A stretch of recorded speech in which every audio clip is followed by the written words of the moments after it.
Selama ini Raffi Ahmad dikenal mempunyai banyak teman wanita, ternyata tak membuat Nagita Slavina khawatir. Belakangan ini, Nagita Slavina membahas sikap asli Raffi Ahmad. Ibu Rafathar itu mengaku tahu jika Raffi memiliki banyak teman wanita. Namun, Nagita Slavina tak mempermasalahkan hal itu. Sebab dirinya tipe wanita yang cuek, karena itu ia tak peduli apabila Raffi Ahmad punya banyak teman wanita.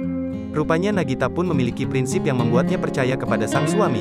Menurutnya, selagi tak melewati batas, sah-sah saja suaminya itu berteman dengan banyak wanita. Punya teman cewek banyak, Raffi, ya udah nggak apa-apa, kata Nagita di kanal YouTube Sule Production, dikutip Kamis, tanggal 5 Mei tahun 2022. Sebenarnya aku tuh orangnya memang cuek. 1. Bukan aku cuek enggak sayang, bukan berarti juga yang lu mau apain gue ya terserah deh, lanjutnya.